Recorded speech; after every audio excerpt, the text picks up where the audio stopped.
سچا واقعہ حضور نے اپنے صحابہ کو سنایا۔ 3 آدمی سفر کے لیے روانہ ہوئے، یہاں تک کہ ان کو رات پڑ گئی، تو ایک غار کے اندر وہ داخل ہوئے رات گزارنے کے لیے۔ آندھی چلی، بارش آئی، تو اوپر سے ایک پتھر لڑکا اور وہ غار کے دروازے پہ آ کے گر گیا، اور اتنا بھاری اور بڑا پتھر تھا کہ اس نے غار کا دروازہ بند کر دیا۔ انہوں نے آپس میں بات کی اور کہا، تم اس غار میں پھنس گئے ہو، اب یہاں سے نکل نہیں سکتے مگر یہ کہ تمہارے وہ عمل جو محض اللہ کی رضا کے لیے تم نے کیے ہیں، ان اعمال کا وسیلہ دے کے اللہ سے دعا مانگو۔ ان میں سے ایک آدمی نے کہا، اللہ میرے ماں باپ بوڑھے تھے، اور میں جب بھی بکریاں چرا کر کے آتا تو میں دودھ دو کر کے سب سے پہلے اپنی ماں کو اور اپنے باپ کو پیش کرتا۔ ایک دن میں سرسبز درختوں کی تلاش میں بکریاں لے کے کوئی چارہ، کوئی درختوں کی تلاش میں دور نکل گیا۔ میں جب واپس پلٹا دونوں سو چکے تھے۔ میں نے یہ مناسب نہ سمجھا کہ میں ان کو جگاؤں، بیدار کروں کہ اٹھو دودھ پی لے،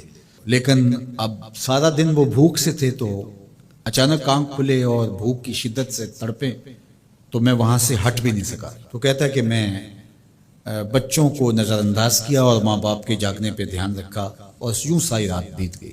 میرے ماں باپ فجر کے وقت جب اٹھے، وہ دودھ ان کو پیش کیا۔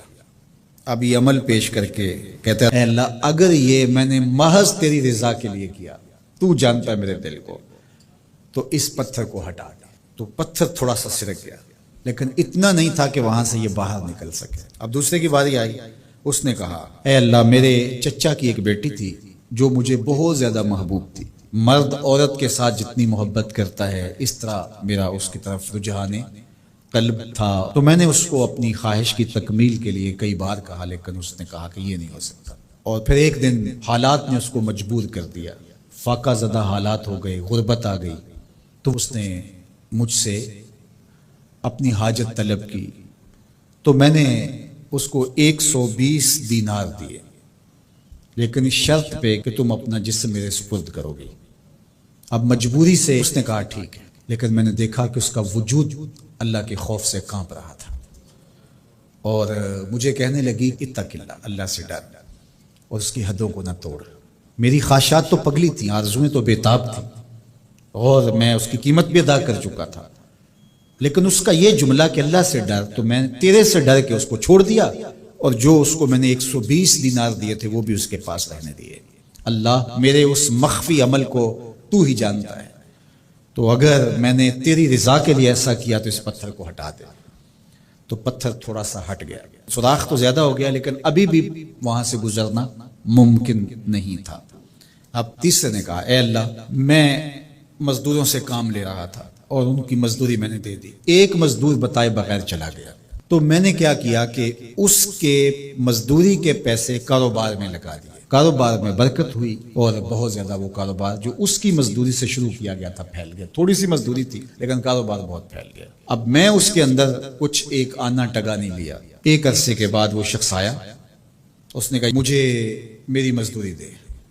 تو میں نے کہا یہ بکریاں، یہ بھیڑیں، یہ اونٹ، یہ غلام، یہ نوکر چاکر، یہ سب کچھ ہے، یہ تیری مزدوری ہے۔ تو اس نے کہا میرے ساتھ مذاق نہ کر، وہ میں تو مزدوری کے وہ چند جو لینے آیا ہوں اور آپ کہتے ہیں یہ سب کچھ تیرا ہے۔ تو اس نے ساری صورتحال بتائی، تو اس نے وہ ساری بکریاں، وہ سارے اونٹ، ساری گائے اور سارے غلام ہانکے اور چل دیا۔ کہا اے اللہ اگر یہ عمل میں نے تجھے راضی کرنے کے لیے کیا تھا تو پتھر کو ہٹا دے۔ تو حضور نے فرمایا وہ پتھر ہٹ گیا اور یہ چلتے ہوئے باہر آ گیا۔ جب اللہ کی رضا کے لیے کام کیے تو مشکلوں سے نکلنے کے راستے ملتے۔ ایک روایت میں آتا ہے جو آسانی کے وقت اللہ کو فراموش نہیں کرتا، اوکھے ویلے اللہ اس کو فراموش نہیں کرتا۔ ہم تو کسی مصیبت میں پھنسے تو چالاکیاں کرتے ہیں، کوئی چالاکی، کوئی مکر کہ اس سے نکلیں۔ تو مصیبت میں پھنسیں تو دعا کے لیے ہاتھ پھیلا لیں اور اچھے اعمال کا اللہ کی بارگاہ میں وسیلہ پیش کریں۔ تو زندگی میں ایسا ذخیرہ اعمال کا جمع کرو کہ جب مشکل بنے تو ان اعمال کا وسیلہ پیش کر کے مشکلات سے نکلنے کا راستہ ملے۔ حضور نے ارشاد فرمایا جنت کی خوشبو 1000 سال کی مسافت سے آنا شروع ہو جائے گی. جب لوگ جنت میں جائیں گے تو 1000 سال کی مسافت دوری ہوں گے کہ جنت کی خوشبو آنا شروع ہو جائے گی. لیکن 4 اشخاص ہیں جو جنت کی خوشبو نہیں پا سکیں گے. وہ کون کون سے ہیں؟ ایک قاطع الرحم جو رشتہ داریاں توڑتا ہے، کبھی اس سے لڑائی، کبھی اس سے لڑائی، کبھی اس سے لڑائی. حالانکہ حکم ہے سل من قطعک وات من حرمک، جو تجھ سے تعلق توڑے تو اس سے تعلق جوڑ، جو تجھے محروم رکھے تو اس کی جھولیاں بھر دے. تو جو رشتہ داریوں کو توڑتا ہے، مقدس رشتوں کو پامال کرتا ہے. بلکہ والدین کے حوالے سے یہ بات بھی سن لیں، بعض اوقات والدہ اپنی بہن سے ناراض ہو جاتی ہے، باپ اپنے بھائیوں سے ناراض ہو جاتا ہے، تو اولاد کو کہتا ہے کہ نہ ملنا، اپنے جو ہے وہ چچا تائی سے نہ ملنا. ماں کہتی ہے اپنی خالہ سے نہ ملنا. تو اب کیا حکم ہے، ملے کہ نہ ملے؟ تو علماء نے اس پہ گفتگو فرمائی کہ قطع رحمی حرام ہے، اور ماں قطع رحمی کا حکم دے رہی ہے. کہتی ہے، اور بندہ سوچتا ہے، بچہ سوچتا ہے کہ میری خالہ تو میری ماں کے پیچھے، میرے چچا میرے تائے تو میرے باپ کے پیچھے. جب باپ نہیں ملتا تو میرے کیا لگتی، جب ماں نہیں ملتی تو خالہ اور ماموں میرے کیا لگتے. تو وہ ماں کے پیچھے اور باپ کے پیچھے لگ کر ان عظیم رشتوں کو چھوڑ دیتا ہے. جبکہ لا طاعت المخلوق فی معصیت الخالق، خالق کی معصیت میں مخلوق کی اطاعت نہیں ہوگی. تو جو یہ چیزیں ہیں قطع رحمی نہیں کی جائے گی. علماء نے یہاں طریقہ یہ بیان کیا ہے کہ والدین سے چوری ملے تاکہ ان کا بھی دل نہ دکھے لیکن ان سے تعلق نہ توڑے. چونکہ قطع رحمی کے زمرے میں نہ آئے تو 4 اشخاص ہیں قیامت کے دن جو جنت کی خوشبو بھی نہیں پائیں گے. ان میں سے قطع رحمی کرنے والا، دوسرا بوڑھا زانی، اور تیسرا تکبر کی وجہ سے ٹخنوں سے نیچے شلوار لٹکانے والا، اور چوتھا والدین کی نافرمانی کرنے والا. حضور فرمایا یہ 4 اشخاص ایسے ہیں کہ جو جنت کی خوشبو بھی نہیں پائیں گے. اور ایک اور 4 اشخاص کی کہانی سنی. حضور نے ارشاد فرمایا اے عمر، اگر مجھے لوگوں کے سست ہو جانے کا ڈر نہ ہو تو میں تمہیں یہ بات کہوں کہ اس خبر کو جا کے گلی بازاروں میں بتا دو اور 4 اشخاص کی جنت کی گواہی دے دو کہ انہیں جنت میں جانے سے کوئی شے نہیں روک سکتی. عرض کی حضور کون کون؟ فرمایا ایک وہ عورت جس نے اپنی ساری محبتیں اپنے خامد پہ نچھاور کر دی اور وہ اس حال میں مری کہ اس کا خامد اس پہ راضی تھا. جنت میں جانے سے اس کو کوئی شے نہیں روک سکتی. اور دوسرا وہ شخص جس کے بچے زیادہ ہیں، ذرائع آمدنی تھوڑے، لیکن اس نے اپنے بچوں کے پیٹ میں حرام کا لقمہ نہیں جانے دیا، محنت کرتا رہا، اوور ٹائم لگاتا رہا، مزدوری کرتا رہا اور اپنے بیٹوں کے لیے رزق حلال کی تلاش میں رہا. وہ بوڑھی کمر پہ بوریاں اٹھا اٹھا کے کام کرتا تھا اور اپنی کثیر اولاد کی پرورش کے لیے اس نے محنتیں بلی کی اور ان کو حرام کا لقمہ نہیں کھلایا. فرمایا قیامت کے دن اس کو بھی جنت میں جانے سے کوئی شے رکاوٹ نہیں پیدا کر سکتی. اور تیسرا حضور نے فرمایا وہ شخص کہ جو اپنے والدین کے ساتھ حسن سلوک کرے اور اس کے والدین اس پہ خوش ہوں، اس پہ راضی ہو جائیں. اور چوتھا وہ شخص کہ جس نے ایسی سچی توبہ کی کہ گناہوں کی طرف پلٹنا اس کے لیے اتنا مشکل تھا جس طرح جانور کے تھن سے نکلا ہوا دودھ واپس نہیں جا سکتا، وہ گناہوں کی دنیا میں دوبارہ نہیں جا سکتا. تو یہ فرمایا یہ 4 شخص ایسے ہیں عمر، اگر اس بات کا ڈر نہ ہو کہ لوگ سست پڑ جائیں گے تو ان 4 اشخاص کے بارے میں شہادت دے دو کہ یہ دنیا پہ چلتے پھرتے جنتی. تو ماں باپ کی خدمت کرنے والا، ماں باپ کو راضی رکھنے والا یقیناً اللہ کی نعمتوں کا حقدار ہے. وہ بدبخت ہیں بیٹے جو ماں باپ کو راضی نہیں رکھتے. اللہ کے حبیب صلی اللہ علیہ وسلم کی خدمت میں ایک شخص حاضر ہوا اور اس نے اذن جہاد طلب کیا. حضور میں جہاد پہ جانا چاہتا ہوں، مجھے اجازت مرحمت فرمائے. حضور نے فرمایا احی والدہ کا، کیا تیرے والدین زندہ ہیں؟ قال نعم، عرض کی ہاں حضور میرے والدین زندہ ہیں. قال ففیہما فجاہد، کہا جا ان کی خدمت کر، یہی تیرا جہاد ہے. ماں باپ کو بلکتا ہوا چھوڑ جائے آپ جہاد پہ چلا جائے، ماں فالج میں گری ہوئی ہے بیٹا تبلیغی گشت پہ چلا جائے، باپ تڑپ رہا ہے اور بیٹا پیر کی چوکھٹ پہ جھاڑو دیتا پھرے، اللہ راضی نہیں ہوگا. میں سچ کہتا ہوں، اپنے بھی خفا مجھ سے ہیں بیگانے بھی ناخوش کہ میں زہر حلال کو کبھی کہہ نہ سکا کند. بات وہی کہتا ہوں سمجھتا ہوں جسے حق، نئے ابلائے مسجد ہوں، نئے تہذیب کا فرزند. محمد عربی صلی اللہ علیہ وسلم سے بڑا پیر کون ہو سکتا ہے؟ لیکن حضرت وہ ویسے کرنی نہیں آ رہے. آقا کریم اپنے بٹن کھولتے ہیں اور کرن کی طرف، یمن کی طرف رخ کر کے لمبی سانسیں لیتے ہیں اور کہا میں رحمان کی خوشبو پا رہا ہوں. ایک دن صحابہ نے پوچھا بندہ نواز جس کے لیے تڑپتے ہو، جس کی ٹھنڈی ہوائیں آپ کو آ رہی ہیں، وہ آپ کا بڑا پیار کرنے والا ہے؟ کہا ہاں میرے سے بڑی محبت کرتا ہے. تو کہا پھر اتنی محبت کرتا ہے تو یمن تو دور نہیں ہے. بلال حبش سے آ گیا، سلمان فارس سے آ گیا، سہیب روم سے آ گیا، اور وہ یہاں یمن سے نہیں آ سکا. فرمایا اس کی بوڑھی اور نابینا ماں ہے جس کی خدمت اس کو نہیں آنے دیتی. اللہ اکبر. اب حضرت اویس سے کرنی نہیں آئے لیکن خیر التابعین کہلائے. آئے نہیں لیکن حضور ان کی یاد میں تڑپ رہے. اللہ بلکہ حضور نے فرمایا کہ کوئی جائے اویس بن عامر کو ملے اور جب ملے تو اس کو کہنا میری امت کی بخشش کی دعا کرے. جو ماں باپ کی خدمت کرتا ہے اس سے ثابت ہوا اس کی دعائیں قبول ہوتی ہیں. میں نے ایک روایت میں پڑھا ہے کہ جو آدمی روزانہ اپنے والدین کے لیے دعا کرے, والدین زندہ ہوں تب بھی, والدین فوت ہو گئے ہوں تب بھی, یہ عادت بنا لے, روزانہ ماں باپ کے لیے دعا کرے, ساری زندگی اس کے رزق میں بے برکتی نہیں آئے گی. اللہ اس کو رزق کی فراوانی عطا کر دے گا. اور جو والدین کے لیے دعا نہیں کرتا اللہ تعالیٰ کی رحمتوں سے محروم ہو جاتا ہے. حضرت ابو ہریرہ رضی اللہ تعالیٰ عنہ جب بھی ہاتھ اٹھاتے تھے تو یہ دعا کرتے تھے, اللہم اغفر لابی ہریرہ ولأمی ولمن استغفر لہما, اے اللہ ابو ہریرہ کو بخش دے, حضرت ابو ہریرہ کی ماں کو بخش دے, اور قیامت تک جو ہم دونوں کے لیے بخشش کی دعا کرے اس کو بھی بخش دے. حضرت امام محمد بن سیرین ایک بزرگ ہوئے تابعی, جب بھی دعا کرتے تھے یہ دعا ضرور کرتے تھے, اے اللہ ابو ہریرہ کی بخشش کر دے. کسی نے کہا کہ تمہیں ابو ہریرہ رضی اللہ تعالیٰ عنہ کی ماں سے بڑی ہمدردی ہے. کہا ان سے جو ہمدردی ہونی ہے وہ تو ہونی ہے. انہوں نے کہا ہوا ہے اللہ ابو ہریرہ اور ان کی ماں کو بخش دے, جو ان کے لیے دعا کرے اس کو بھی بخش دے. تو میں دعا کر کے اپنی بخشش پکی کر رہا ہوں. تو والدین کے لیے دعا کرنا اللہ کی رحمت کو دعوت دینا ہے. تو فرمایا کہ جاؤ اویس بن عامر کو جانا اور جا کے اس کو میری امت کے لیے دعا کا کہنا. حضرت سیدنا عمر فاروق حضرت علی المرتضیٰ گئے, جا کے ڈھونڈا تلاش کیا, اویس بن عامر ملے, حضور کا سلام کہا, بس پھوٹ پھوٹ کے رونے لگے. ہاں بتاؤ میرے رسول کے لبوں پہ میرا نام کیسے آیا تھا, حضور میرا جب تذکرہ کرتے تھے کیسے کرتے تھے. یہ درد دیکھا تو بولے کہ کیا آپ اتنی محبت رکھتی ہیں تو پھر ملنے کیوں نہیں آئے حضور, اتنا جو پیار رکھتے ہیں تو زیارت کرنے کیوں نہیں آئے. تو حضرت اویس قرنی نے بات کے رخ کو بدلا, کہا تم نے میرے رسول کو دیکھا, تم نے میرے رسول کی زیارت کی ہے.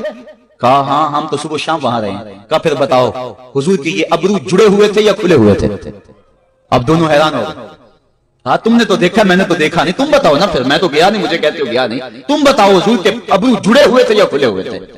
حیران ہیں. کہا حضور آپ ہی بتلائیے. کہا کوئی دور سے دیکھتا تو جڑے ہوئے نظر آتے, قریب آ کے دیکھتا تو کھلے ہوئے نظر آتا. یہ وہ ہے جو ماں کی خدمت کرتا رہا اور حضور کے دربار میں حاضر نہیں ہو سکا, لیکن حاضری اس کی تھی, وہ جہاں بھی تھا وہ نبی کے قرب میں تھا. تو اس لیے ماں باپ کی خدمت اتنا بڑا وظیفہ ہے. حضرت بایزید بستامی کہتے ہیں میں نے حق معاف کروا لیا اپنی ماں سے, کہ ماں تیرے حق ادا کروں یا اللہ کے حق ادا کروں, تو مجھے اپنے حق معاف کر دے, میں اللہ سے اپنے حق معاف کروا لیتا ہوں, اپنے اللہ کو راضی کر لیتا ہوں.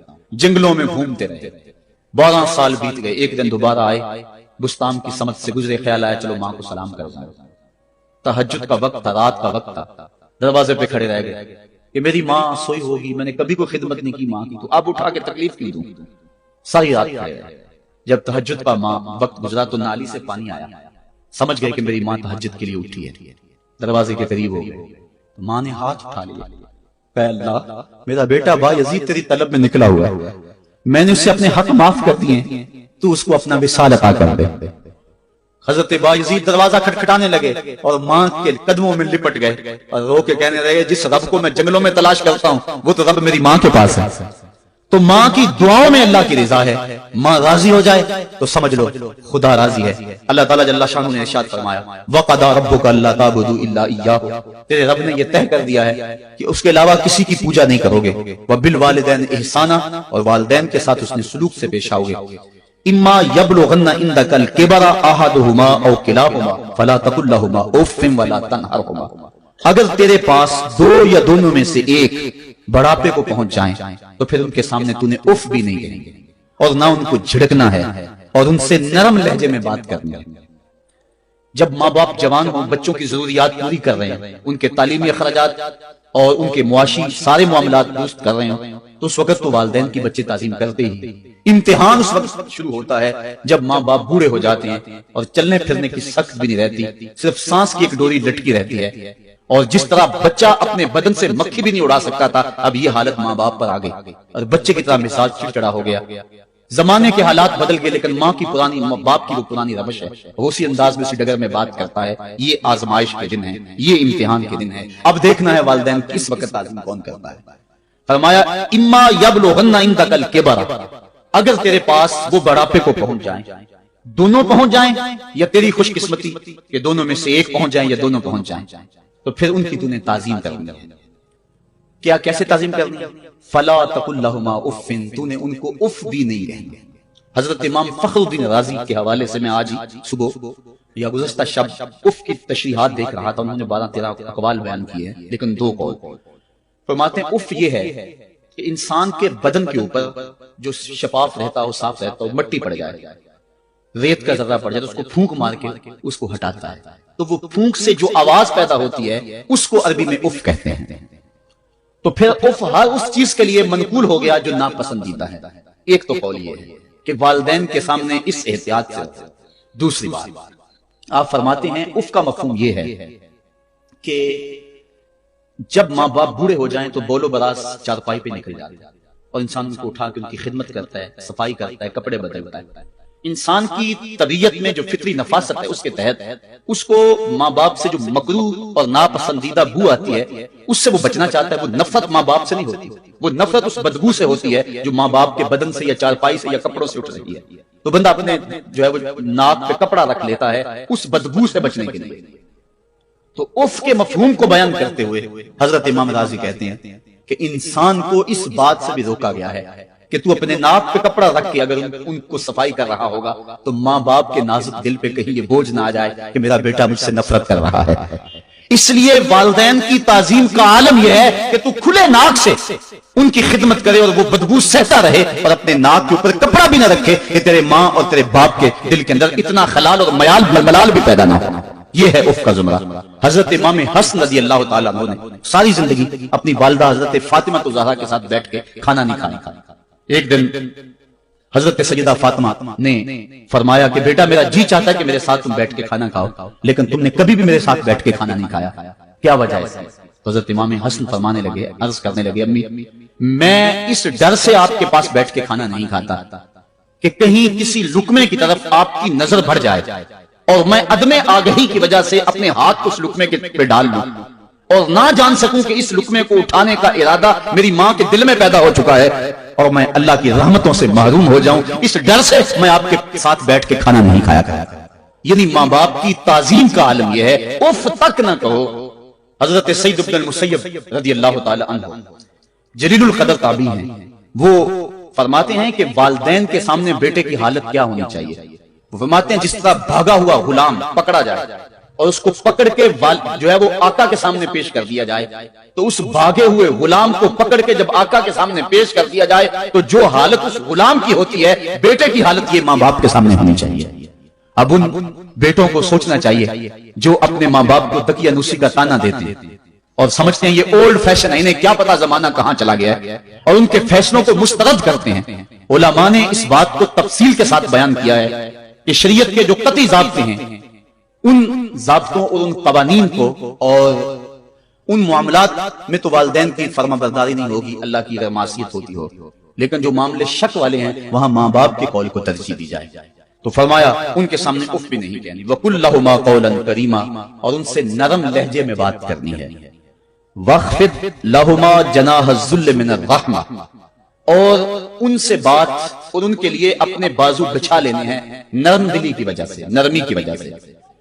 جب جانور زمین کی طرف رخ کرتا ہے اوپر سے نیچے کی طرف آتا ہے تو اپنے پروں کو سکیڑ لیتا ہے، تو اس کے لیے یہ لفظ بولے جاتے ہیں وَاخْفِضْ لَهُمَا جَنَاحَ۔ تو اللہ تعالیٰ فرمایا جس طرح وہ جانور عزت سے اپنے بازو سکیڑ لیتا ہے اور پھیلاتا نہیں ہے، والدین کے سامنے تیری اکڑ، تیرا عہدہ، تیرا منصب، تیری شانیں، تو بڑا اونچا ہے، لوگ تجھے سلوٹ کرتے ہیں، تیرے ہاتھ چومتے ہیں، تجھے سلام کرتے ہیں، اونچی کرسیوں پہ تو بیٹھتا ہے، لیکن وہ سب وہاں چھوڑ دے اور ماں کے قدموں میں عاجز بن کے بیٹھ جا، باپ کے قدموں میں عاجز بن کے بیٹھ جا، وہاں اپنی اس کسی چیز کا لحاظ رکھ۔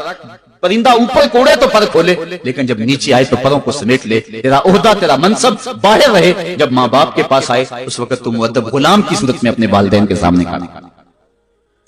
وَقُلْ رَبِّ ارْحَمْهُمَا كَمَا رَبَّيَانِي صَغِيرًا، اور اگلا حق یہ بیان فرمایا کہ اللہ کی بارگاہ میں عرض کر رہا ہے اللہ میری ماں پر بھی اور میرے باپ پر بھی رحم فرما دے، جس طرح میں چھوٹا تھا اور میرے اوپر انہوں نے رحم فرمایا۔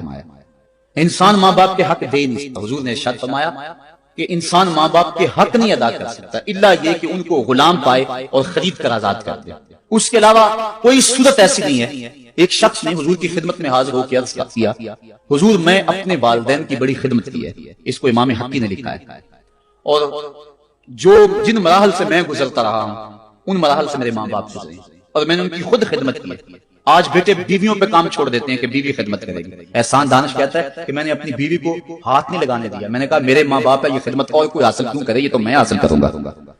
تو ساری خدمت میں نے خود کی، جس طرح انہوں نے نوالے توڑ توڑ کے میرے منہ میں ڈالے میں نے بھی حضور ایسے کیا، جس طرح میرے لیے میری ماں رات جاگتی رہی میں بھی اپنی ماں کے لیے جاگتا رہا۔ جن جن مراحل سے میرے لیے وہ گزرے تھے، اتفاقاً میرے حالات، میرے ماں باپ کے حالات ایسے پیدا ہو گئے کہ میں نے اسی طرح اپنے ماں باپ کی پرورش کی ہے اور میں اپنے ماں باپ کی جو ہے وہ میں نے خدمت کی ہے۔ تو کیا میں نے اپنی ماں کا، اپنے باپ کا حق ادا کر دیا ہے؟ تو حضور نے ارشاد فرمایا تو نے ایسے ہی خدمت کی ہوگی، لیکن جب تیری خدمت تیری ماں کرتی تھی تو ساتھ ساتھ تیری زندگی کی دعائیں مانگتی تھی، اور جب باپ بوڑھا ہو گیا تھا، ماں بوڑھی ہو گئی تھی، آزاد شل ہو گئے تھے، فالج میں مبتلا تھے، تو ان کے لیے زندگی کی دعائیں تو نہیں مانگتا تھا، تو یہ کہتا تھا اللہ انہیں پردہ دے دے۔ تیری ماں نے تو کبھی تیرے لیے پردہ نہیں مانگا تھا، بیٹا لولا ہو، بیٹا لنگڑا ہو، ماں کبھی نہیں کہتی بیٹے کو ڈاکٹر جواب دے دیں، ماں کبھی نہیں کہتی کہ میرے بیٹے کو اللہ پردہ دے دے، ماں یہی کہتی ہے مالک مجھے لے لے، میرے بیٹے کو زندگی دے دے، میں سب کچھ بیچ دیتی ہوں، اپنا زیور بیچ دیتی ہوں، میرے بیٹے کی صحت بچ جائے، میرے بیٹے کی زندگی بچ جائے۔ ماں کی موجودگی میں کوئی کہہ بھی نہیں سکتا، باپ کے لیے تو کہہ دے، ماں کے لیے تو کہہ دے بڑی تکلیف ہے تیرے باپ کو، بڑی تکلیف ہے تیری ماں کو، اللہ کرے اب پردہ عطا کر دے۔ خود نہیں کہتا تو کسی سے یہ سن سکتا ہے بندہ، لیکن ماں سن سکتی ہے کوئی کہے اللہ تیرے بیٹے کو پردہ دے دے۔ تو فرمایا جب وہ تیری خدمت کرتے تھے تو وہ تیری زندگی کی دعائیں مانگتے تھے، اور جب تو خدمت کرتا تھا تیرے دل میں ان کے پردے کی آرزو تھی۔ فرمایا تو جتنی مرضی خدمت کی ہے، ماں کی خدمت کا بدل کیسے ہو سکتا ہے؟ تو ماں باپ کی خدمت انسان کر ہی نہیں سکتا تو پھر کیا کرے؟ عرض کرے اللہ میں تو خدمت نہیں کر سکتا، تو ان کے اوپر رحم فرما دے۔ ماں باپ کے لیے دعا کرے، علماء نے یہاں بیان فرمایا ماں کافر ہو تو پھر بھی دعا کرے، باپ کافر ہو تو پھر بھی دعا کرے، مومن ہو تو پھر بھی دعا کرے، گناہگار ہو پھر بھی دعا کرے، نیکوکار ہو پھر بھی دعا نہ چھوڑے۔ حضرت ابو ہریرہ رضی اللہ تعالیٰ عنہ فرماتے ہیں میری ماں کافرہ تھی اور میں حضور کا غلام، اور ماں ہر وقت اپنی دھن میں اور میں اپنی دھن میں۔ حضرت ابو ہریرہ کے بھائی کوئی نہیں ہے، باپ فوت ہو گئے ہیں، بہن کوئی نہیں ہے، ابھی شادی بھی نہیں ہوئی، دنیا پہ رشتے کوئی نہیں سوائے ماں کے۔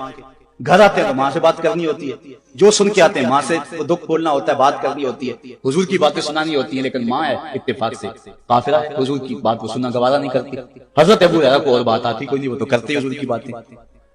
ایک دن حضور کی بات چھڑی، ماں کی زبان سے کوئی جملہ ایسا نکلا جو سخت تھا، گوارا نہ چھوڑ دیا گھر کو۔ ماں تیری عظمت کو سلام، لیکن رسول اللہ کے مقابلے میں تیری کوئی شان نہیں ہے۔ گھر سے نکلے، لیکن نکلے تو پاؤں ڈگمگا رہے کہ دنیا پہ ایک ہی رشتہ تھا وہ بھی جاتا رہا۔ چند قدم چلے تو دل میں خیال آیا سارے دکھوں کا جو میں دعویٰ کرتا ہے میں اس آقا کی بارگاہ میں یہ دکھڑا کیوں نہ بیان کر دوں۔ دریائے رحمت جوش میں تھا، وہ دلوں کی حالتیں بوجھ لینے والے آقا نے پوچھا ابو ہریرہ کیا ہے؟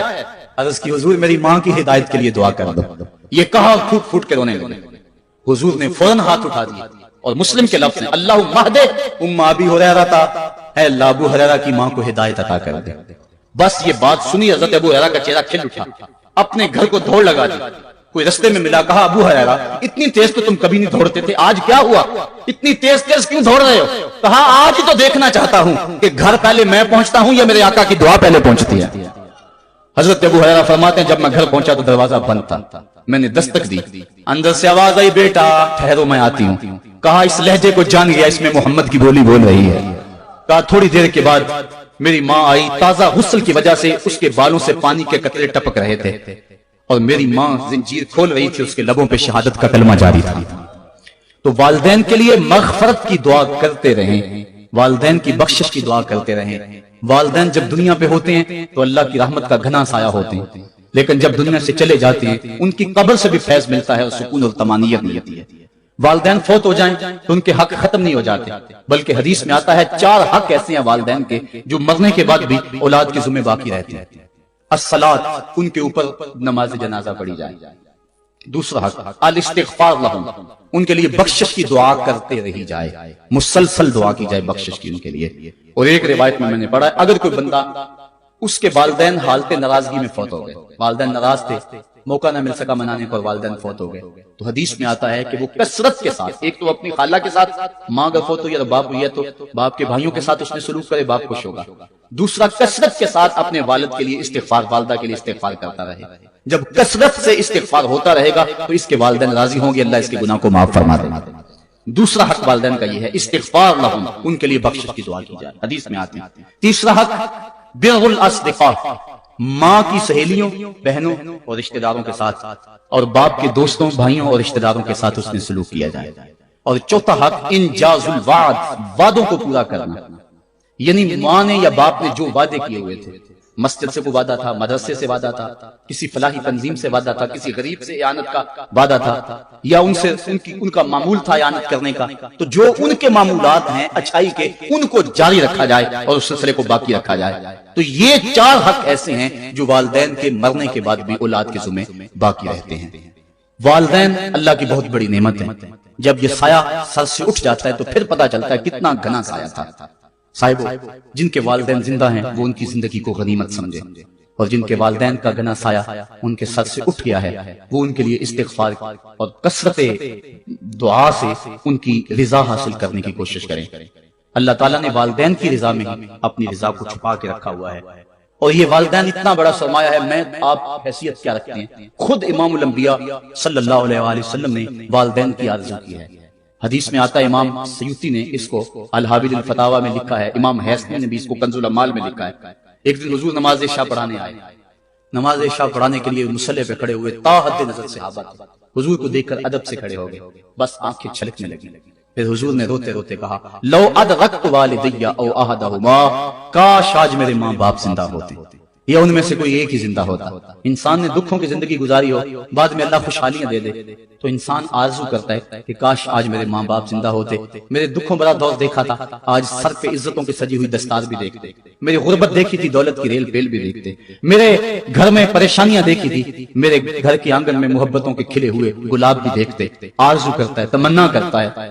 اللہ کے حبیب صلی اللہ علیہ وسلم کے والد اس وقت انتقال کر گئے تھے جب حضور شکم مادر میں تھے، والدہ اس وقت انتقال کر گئی جب عمر 6 سال تھی۔ ابوا کی ریت کے ٹیلے ہیں، مدینہ المنورہ سے واپسی ہے، حضرت آمنہ، حضرت ام ایمن اور حضور، 3 نفوس پہ مشتمل یہ قافلہ ہے، 2 اونٹ ہیں۔ حضرت آمنہ کو بخار ہو گیا، جان گئی کہ یہ میرا بخار جان لیوا ثابت ہوگا۔ ام ایمن کو بلایا، حضور کا ہاتھ پکڑ کے ان کے ہاتھ میں دیتے ہوئے کہا، ام ایمن، میرے اس بیٹے کو بحفاظت امیر قریش عبد المطلب تک پہنچا دینا۔ اور پھر اپنے بیٹے کو پاس بٹھایا، سر پہ ہاتھ رکھا، پیار کرنا چاہا اور کوئی باتیں کرنا چاہیں، لیکن ضبط کے سارے پیمانے ٹوٹ گئے، آنکھوں سے آنسو نکلنے لگے۔ بیوہ ماں نے جب اپنے در یتیم کے سر پہ ہاتھ رکھا تو پھر عرب کی ریت کے ذرے بھی رونے لگے۔ سیدہ آمنہ نے روتے ہوئے چند جملے کہے جو ابن حشام نے محفوظ کیے، کہا، بیٹا، ہر نئی چیز نے پرانی ہو جانا ہے اور ہر باقی نے فنا ہو جانا ہے، میں بھی جا رہی ہوں، وہ ذکری باق، لیکن میرا ذکر نہیں مٹے گا، وہ ولدت طہرا، اس لیے کہ تیرے جیسا پاکیزہ بیٹا چھوڑ کے جا رہی ہوں۔ جن ماؤں کے بیٹے اتنے اچھے ہوں ان ماؤں کا تذکرہ نہیں مٹا کرتا۔ یہ جملے کہے اس کے بعد حضرت آمنہ نے آنکھیں بند کر لی۔ حضور علیہ الصلوۃ والسلام اپنی ماں کی جسد پہ پھوٹ پھوٹ کے روئے، ریت کے ٹیلے میں ماں کی تدفین کی، اوپر مٹی انڈھیل دی، آنسوں کا چھڑکاؤ کیا۔ آج ہو بھی کیا سکتا تھا، مدینہ تو رسول میں حضور کی والدہ فوت ہوتی تو آقا کریم کے لیے، ماں کے لیے کتنے صحابہ جنازے میں آتے، کتنے لوگوں کا ہجوم ہوتا، جنت سے فرشتے بھی پھول لے کر آتے، لیکن آج نہ کوئی جنازے میں شامل ہے۔ وہ کیا کسی نے کہا، تجھے کن پھولوں سے ہم کفن دیں، تو جدا ہی ایسے موسموں میں ہوا جب درختوں کے ہاتھ پھولوں سے خالی تھے۔ حضور آنسوؤں کا چھڑکاؤ کیا اور ام ایمن کے ساتھ چمٹ کے بیٹھ گئے، اور حضرت ام ایمن نے جناب عبد المطلب تک پہنچایا، اور 8 سال کی عمر تھی کہ عبد المطلب رضی اللہ تعالیٰ عنہ کا بھی انتقال ہو گیا۔ ابن حشام نے لکھا ہے، جب امیر قریش کا جنازہ اٹھا تو پورا مکہ امڑ آیا، اور ایک بچہ تھا جس کی عمر 8 سال ہوگی، وہ کبھی اس دیوار سے لگ کے روتا تھا، کبھی اس دیوار کے ساتھ لگ کے روتا تھا۔ پھر شاب ابی طالب کی سختیاں بھی جھیلی، عام الحزن کا غم بھی کاٹا، طائف کے بازاروں میں پتھر بھی کھائے، پتے کھا کھا کے بھی گزر اوقات ہوا، مکے کے بازاروں میں اوجریاں بھی ڈالی جاتی رہی، کھدے ہوئے گڑوں کا سامنا بھی کیا، بچھے ہوئے کانٹوں سے بھی گزرنا پڑا۔ لیکن آج وہ وقت ہے کہ اللہ نے حکم صادر کر دیا، پتھر مارنے والے سن لیں، کانٹے بچھانے والے سن لیں، راہ میں گڑھے کھودنے والے سن لیں، میرے نبی کی آواز سے اب تو آواز بھی اونچی نہ ہونے پائے۔ عمر کا سرمایہ ضائع کر دوں گا، تمہارے نامہ اعمال میں ایک نیکی بھی نہیں رہے گی۔ اگر نبی سے ملنا چاہتے ہو ڈائریکٹ نہ آ جاؤ، پہلے گھر جاؤ، پھر کوئی چیز لو، پھر بازار جاؤ، کوئی فقیر ڈھونڈو، اس کو صدقہ کرو، پھر میرے نبی کی چوکھٹ پہ آؤ، تمہیں پتہ چلے کس چوکھٹ پہ آ رہے ہیں۔ ادب کے ضابطے سکھائے، خبردار نبی کے دروازے پہ اونچی آوازیں نہ لگانا، بلکہ نبی کی چوکھٹ پہ آ کے بیٹھ جاؤ، نبی اپنی مرضی سے آئے تو اپنے دل کی حاجت کہہ لو۔